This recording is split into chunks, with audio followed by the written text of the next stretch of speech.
अब बात पश्चिम बंगाल की कर लेते हैं, क्योंकि सियासत पूरी तरह से गरमाई हुई है।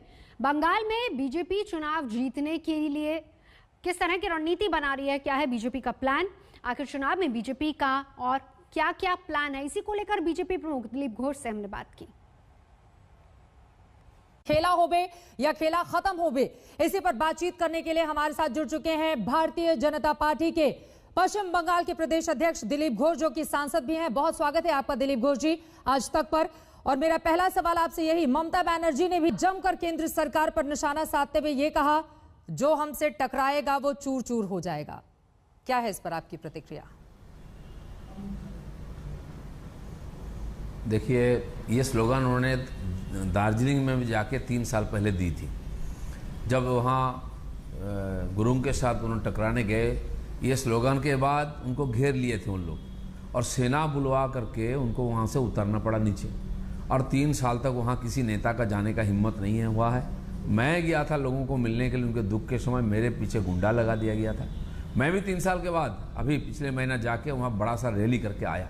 इसलिए स्लोगन देना, धमकी देना ममता की आम बात है, लेकिन खड़ा कहाँ होते हैं। चुनाव को पहले 42 में 42 चाहिए, लोकसभा के पहले उन्होंने बोला था, और हमने उल्टा नारा लगाया था 19 में हाफ और 21 में साफ। आपके सामने नतीजा प्रस्तुत है, किसकी रिजल्ट क्या हुई है। इसलिए ये खाली आवाज़ देने वाली बात है।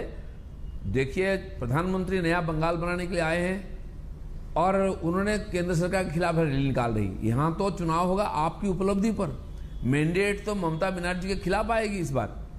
और वो कितना डर चुकी है, उनकी जो पुरानी साथी 25 साल से उनके साथ काम कर रहे थे, कांग्रेस के ज़माने से काम कर रहे थे, ऐसे सारे लोगों को छांट दिया कैंडिडेट लिस्ट से। सारे लोग गायब, और सारे जो सेलिब्रिटी है, ऐसे लोग, फिल्म के लोग, इधर उधर के लोगों को लेकर वो चुनाव लड़ा रहे हैं, और खुद भवानीपुर छोड़कर नंदीग्राम चले गए। इससे पता चल रहा है कि उनके कॉन्फिडेंस लेवल कितना नीचे आ गया। सिलीगुड़ी से प्रतीकात्मक सिलेंडर लेकर उन्होंने हमला किया भारतीय जनता पार्टी पर, और यह कहा परिवर्तन बंगाल में नहीं दिल्ली में होगा।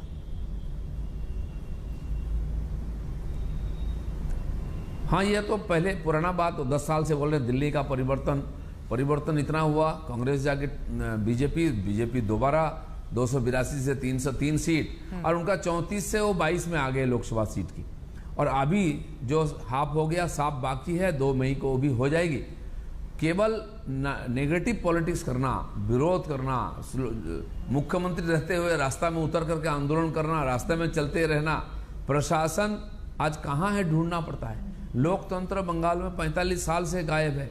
पंचायत चुनाव नहीं होता है। 2 साल से यहाँ 118 म्यूनिसिपैलिटी कॉर्पोरेशन का चुनाव को रोक के रखे उन्होंने कि हार जाएंगे, इसीलिए तो ऐसे डरे हुए हैं। बड़े बड़े बात करने से नहीं होता है, काम करके दिखाना पड़ता है। मोदी के रैली में लाखों लोग इसलिए आते हैं कि मोदी ने कुछ करके दिखाए हैं, और जो बोलते हैं उस पर खड़ा रह करके उसको करते हैं, पूरा करते हैं। लोगों का भरोसा है, इसलिए उनकी बात सुनने के लिए लोग आए हैं। बहुत सारी बातों का जिक्र करते हुए उन्होंने ये कहा है कि केंद्र सरकार ने तो देश को बेचने का काम किया है, लेकिन कोलकाता तक वो नहीं पहुंच पाएंगे। इस तरह की भी टिप्पणी उनकी ओर से की गई। नहीं, यहाँ केंद्र सरकार की पॉलिसी साफ है, जो बोलता है वो करता है। और आज बंगाल में जो इस प्रकार बातें हमारे ऊपर आरोप लगाते हैं, एक यहाँ मेट्रो डायरी, उसका शेयर भेज दिए, 532 करोड़ का उसमें घोटाला हुआ, इतना रुपया नुकसान करके राज्य सरकार का ये डायरी को भेज दिए, और उसके ऊपर केस भी चल रहा है। दूसरे पार्टी भी हाईकोर्ट तो गए हैं, तो इनको क्या अधिकार बनता है कि भारतीय जनता पार्टी का आलोचना करें, बेचने की बात करें। आज बेचने का क्या है, तो लूट हो गया पूरा बंगाल को, लोग इनसे निजात चाह रहे हैं। बीजेपी जीती तो मोदी बंगाल को बांट देंगे, इस तरह की भी दिलीप घोष जी आज उन्होंने टिप्पणी की। इसके साथ ही उन्होंने कहा कि हम खेलेंगे, जीतेंगे और देखेंगे। खेलबो पे ये बयान उनका सामने आया है। ये हर बार बोलते हैं खेलेंगे जीतेंगे बोलते हैं, और हर बार हार जाते हैं। उन्होंने डिक्लेयर होते ही नाम का लिस्ट खेला होगा, उनके हर जगह ऑफिस तोड़ना, उनके कार्यकर्ता ऑफिस में आग लगा रहे हैं, तोड़ फोड़ प्रदर्शन हो रहा है। खेला तो उनका घर से शुरू हुआ है।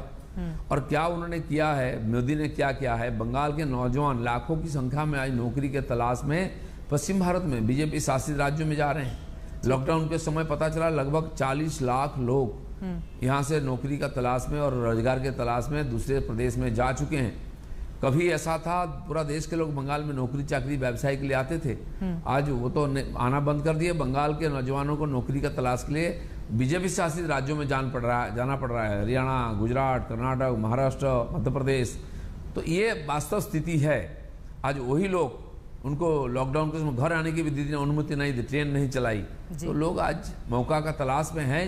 चुनाव आते ही बराबर उनको जवाब दे देंगे। ठीक है, ये तो बात हुई ममता बनर्जी ने जो आरोप लगाए भारतीय जनता पार्टी पर, उस पर आपने जवाब दे दिया। अब मैं जरा बीजेपी पर आ जाती हूँ। लाखों लोगों की भीड़ के बीच प्रधानमंत्री नरेंद्र मोदी ने अपनी हुंकार भरी शंखनाद कर दिया चुनावों की तारीखों के ऐलान के बाद। यकीनन जो भीड़ उमड़ी हुई थी, क्या वो वोट में भी तब्दील हो पाएगी, मेरा पहला सवाल। और अगला सवाल इसी से जुड़ा हुआ, इतनी बारात तो आपने सजा ली, लेकिन ममता बनर्जी के सामने कौन होगा? बार बार टीएमसी ये भी सवाल पूछ रही है। दिलीप घोष को सीएम उम्मीदवार के तौर पर क्या बीजेपी आगे करेगी, ताकि सीधे वो ममता बनर्जी से मोर्चा ले पाए? देखिए, उनके पास एक ही चेहरा है, ममता बनर्जी। घुमा फिरा के देखते हैं। आज वो संकट में है भवानीपुर में, तो चली गई लड़ने के लिए नंदीग्राम में। 2 साल पहले लोकसभा चुनाव को पहले इस प्रकार हमने रैली की थी ब्रिगेड में, और माननीय प्रधानमंत्री भी उस समय आए थे। उन्होंने आग्रह किया था, हमारे माननीय उस समय राष्ट्रीय अध्यक्ष अमित शाह थे, उन्होंने हमको टारगेट दिया था 50% सीट्स, और इसलिए हमने स्लोगन लगाया था 19 में हाफ और 21 में साफ, और वो हम कर दिया। और हमारे नेता जो बोलते हैं, हमारे कार्यकर्ता उसमें जी जान लगा करके उसको सफल करके दिखाते हैं। इस बार ही हमको 200 सीट का टारगेट दिया गया है, और हमारे कार्यकर्ता लग चुके हैं। अब देखे होंगे, कहीं कहीं प्रचार नहीं देखा आपको कलकत्ता में, इधर उधर, ना कोई सरकारी प्रशासन का हमने प्रयोग किया। हमारे कार्यकर्ता संगठन के बल पर 10-15 लाख लोगों को इकट्ठा किया। आधे लोग घुस पाए, आधे लोग बाहर रह गए। इतनी बड़ी ऐतिहासिक रैली को हमने सफल करके दिखाया। वो खाली बीजेपी के लोग नहीं है, बंगाल के लोग जो परिवर्तन चाहते हैं, उन्होंने आकर के कलकत्ता को पूरा बंद कर दिया। ये एक मॉर्निंग सोच द डे शुरू हो रही है चुनाव। शुरुआती झटका इतना जोर लगा कि ममता को भाग करके सिलीगुड़ी जाना पड़ा। नंदीग्राम से हार जाएंगी ममता बनर्जी?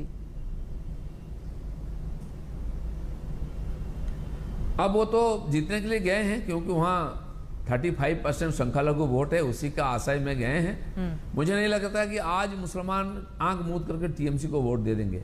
उनके साथ बहुत बड़ा धोखा हुआ है। उन्होंने कांग्रेस को देखा, सीपीएम को देखा, 10 साल टीएमसी को देखा, फिर भी बंगाल के मुसलमान सबसे पीछे हैं। बीजेपी का डर दिखा करके उनको साथ लेते थे, वोट लेते थे। उनके लिखे पढ़े हिस्सा आज स्वतंत्र रूप में सोच रहे हैं और भाजपा में शामिल भी हो रहे हैं। मुझे लगता है उसका एक प्रभाव इस बार चुनाव में पड़ेगा, और इसने आसानी से तो जितना मुश्किल है, बल्कि नंदीग्राम के हीरो जो है शुभेंदु अधिकारी, वो उनके सामने खड़े हैं। लोगों ने उनको देख के आज तक वोट दिया था। इस बार भी वही होगा, शुभेंदु बाबू जीतेंगे। चलिए, बहुत शुक्रिया दिलीप घोष जी। आपके दावे में कितना दम है? 2 मई का हमें इंतजार करना होगा। 2 मई ममता गई या फिर वहां पर परिवर्तन होगा या नहीं, इस पर लगातार रहेगी आज तक की नजर। आज तक से जुड़ने के लिए और इस चर्चा में शामिल होने के लिए आपका शुक्रिया। फिलहाल यहाँ रुकेंगे एक ब्रेक के लिए। आज तक पर खबरों का सिलसिला लगातार जारी है, देखते रहिए आज तक। नमस्कार, मैं हूं अंजना ओम कश्यप। हमें उम्मीद है ये वीडियो आपको पसंद आया होगा। लेटेस्ट खबरों के लिए यूं ही देखते रहिए आज तक, और इस वीडियो के पसंद आने पर लाइक, शेयर एंड सब्सक्राइब करना ना भूलें।